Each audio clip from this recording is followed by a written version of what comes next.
Hello, welcome to the Crates Motel. My name's Conan. In today's video, I want to go through just a couple of things that I didn't go through in my last video, talking about the new arranger window and arrangements, putting tracks together, etc. in the new MPC3. There's a million different ways to... Okay, maybe there's not a million different ways to put tracks together in the MPC, but there's certainly quite a few different ways to put tracks together in the MPC. This is one of the ways that I do it, and I'm hoping that some of the hints and tips which I give today will help somebody out. Let's jump in.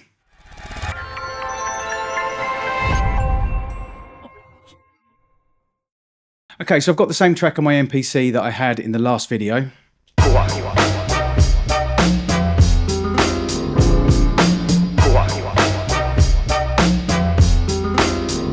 So really at the moment it's just a 4-bar sequence. Now one of the things I didn't really go into in too much depth yesterday in the arrangement window is the fact that you have the arrangement window and you can also get into the grid by touching there, or by double tapping on the track that you want to work on in the grid. Once you're in the grid, you have just here all the same options that you had before in the grid edit window. Should be able to, there we go, sticking a little bit then. Okay, so you can move things around with this. Obviously we know this, here's your selection. I can select certain things, I can nudge them, do whatever I want to do with them. Then you have your arrays, I can do that if I want, get rid of that. And then obviously the pen tool as well. So they're the same tools that were available before. There's nothing different there at all. The only difference is now is this pull-up window, you now have access to your automation window as well. So you can edit that in the same window. So this is not going to be an in-depth video on writing an entire track because that would take a long time, because obviously there's tiny little things that you do, finessing and stuff. So, but what I'm really going to do is I'm just going to do a very, very quick breakdown on one of the ways that I would write tracks in the MPC on the new MPC3. I'm going to include using track mutes, copying sequences, putting it into a song, etc. Just those kind of things. Like I said, not in massive detail, but just a kind of basic outlines. Let's go back into the main window. So we've got my main 4-bar loop here, and let's say that I want to start building things up. Now, I've already done a version of the main loop, which I've just called main beat, where I've cut out the sample. And I've just left the guitar part in there, and I've also cut the vocals out as well. So that's my main beat. I've got the main one, which is everything together. And let's just say that I would like to have a version which doesn't have any vocals in it as well. So I'll go into here. I can do this here. I can also do it in the arranger window up here. Well, we'll do it on the main window for the moment. So I'm going into here. I want to copy my sequence. So I've taken the main sequence. I want to copy it to the first one that isn't being used, sequence 4. We'll call it inst, because it's going to be, spell that correctly, shall I? I-N-S-T. This is why I use a QWERTY keyboard as the instrumental version. So we'll copy that into there. So now I've got in sequence 4, got my main sequence, which is everything, the beat, and I've got an instrumental version. Obviously at the moment, it's not an instrumental version. It's exactly the same as this one. So there's various different ways that I can change that now to make that a sequence without vocals in it. I can go into the arranger view. I can hold my finger down on here. I could clear the track, which would leave the track there, but clear the items that are in there, be it audio or be it MIDI. I can, again, hold my finger down. I could delete the track, which would just completely delete the track altogether. But I don't really want to do that because I like to leave the track open in case perhaps sometimes I just want to throw a single vocal in at a certain point. The other ways I can do it is I can easily just go in and so here's my vocals. I can just got your same tools there that you have in the audio edit and the old software. So I could literally just delete things if I want. Let's just put those back in. So the way that I'm going to do it in this case is, so let's just close that down, is I hold my finger down in there and I'm just going to clear the track. So now I have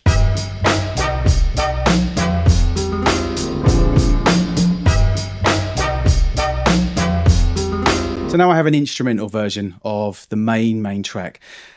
So let me just show you something else actually. So let's just undo that. And now let's go into track mute. Okay, so with track mute, I've got the different elements in this sequence, the main instrumental one. Obviously, so I've got the sample, the beat, the guitar, the beat that I wrote over the top of the beat. There's actually 2 beats going on there.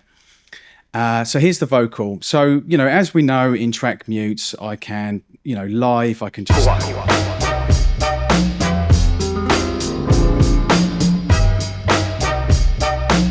Okay, so that would be the live way that I could do it. But there's a couple of ways that I can actually record the track mute. What you need to do, so I'm in track mute at the moment. If you go up to the top here, there's a box that you can tick, track mute events, write automation. So if you make sure that you have that ticked, now what I can do is, let's just go back to the start of the track. I can enable automation, right? And when I press record and start, I can basically just drop in and out using the pad to mute the track. And let me show you, simple as this.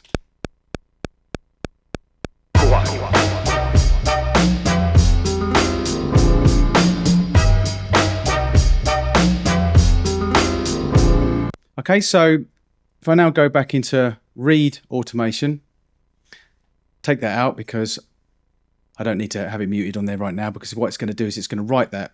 It's going to read the automation which I just wrote into the MPC. So if you just watch now.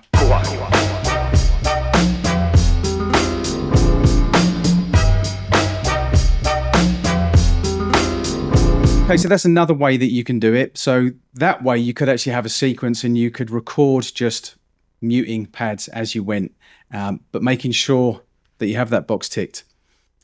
Another way that you can do it is you don't actually even need to play it. Over the top here, you select where you want to make the mute. So it would be at the start of bar 3 in this instance. Make sure that you've got write enabled. Make sure that you've got record on. And then I can just mute that. Take that out of record. I'll press overdub again. I make a habit of going back into read. You don't have to, but I make a habit of doing it because then you don't write any automation in without realizing it. So again, if I just take that back to the start, and I didn't even have to play it then, I wrote that in.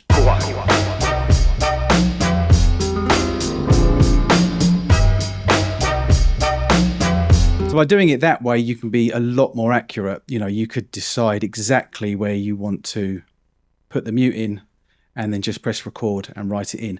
But like I said, make sure track mute events write automation is selected, and make sure obviously that you've got write automation on there. So let's just take that out. So one thing I did notice, which was a little bit odd, and I'm not sure if this is a bug or not, or let's just say it's a little bit odd that you can't do it. Okay, so down the bottom here, we have pad mute and pad solo. Now with pad solo, obviously if I play a track and I hit a pad, it's going to take everything out and it's just going to solo that pad. So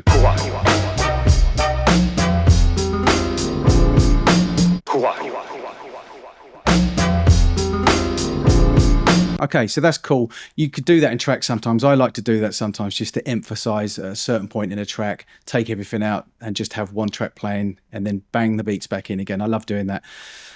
This is the weird thing. Let's just go through the process that I went through a second ago. Okay, so now instead of having it on pads mute, I've got it on pad solo. I go into write enable. Now you would think that now I'd be able to go through the same process.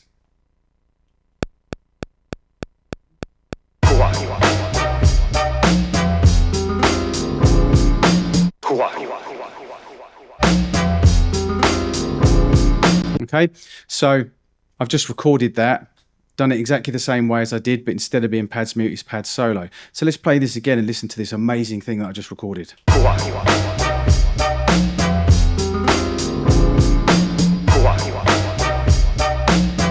For some reason, you can't record pad solo in the same way that you can record pads mute. I don't know if there's a reason behind that, or I don't know if it's a bug, but it would be cool if you could. So perhaps that's something that Akai could address. I would like to be able to do that. That would make things it would make things easier for me if I was doing putting a track together and I just wanted to quickly do that solo type sort of thing. Okay, so another thing I want to quickly show you as well. Again, I don't want to go into too much detail, but Using song mode in the MPC3, again, these are things that have always been available. I just want to show you how I would quickly do it in the MPC3.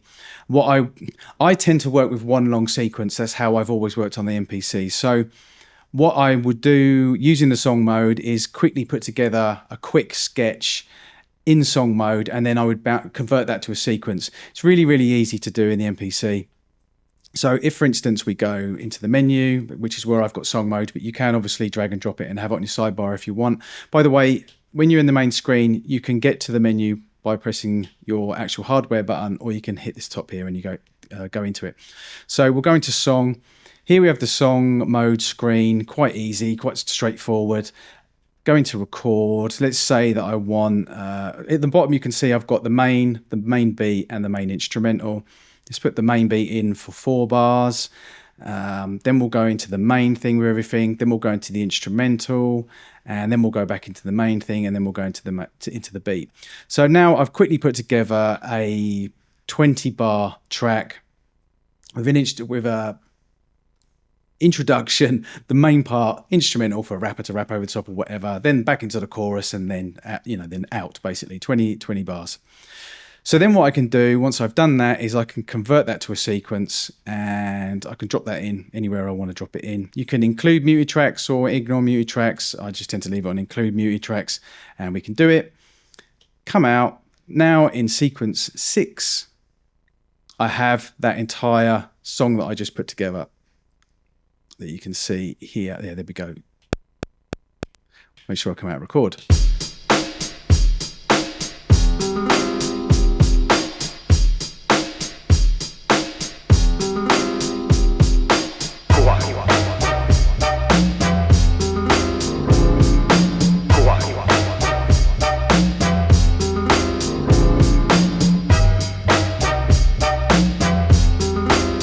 Okay, so you can see that's a really, really quick way going into song mode, doing a quick sketch, converting it back into a sequence. And you see the thing is once you've converted it back into a sequence, then you can start refining, finessing things. You can go into your pad mute. You can go choose particular parts of the track up the top here. You can use that process, which I said, where you can make sure that's ticked, go into your automation, choose which part you want, go into record, mute it. Super, super easy, super, super fast. And that's one of the ways that I would put together a sketch, and then, you can gently go back over it and refine it as you need. So there you have it. That's one of the ways that I would quickly write a sketch in the MPC, quickly put a track together. It's really, really simple. I know I went through it quite fast, but obviously you can pause it, go back over it and stuff. But I think, if you utilize the sequences, the song mode, the track mutes, the arrangement window, the grid, once you've learned all of those things and put them all together, you can see how quickly you can put a sketch together. You kind of have to have the song in your head as such, I suppose. You kind of have to think it out. It's not quite as visual as it would be as if you were working with a DAW. But with the arranger window, it definitely is a little bit more visual. And as I said in my last video about the arranger window, it's a good overview. It's a good place to zoom out and look at your entire track. So thanks for watching. This is the Crates Motel. My name's Conan. Till next time.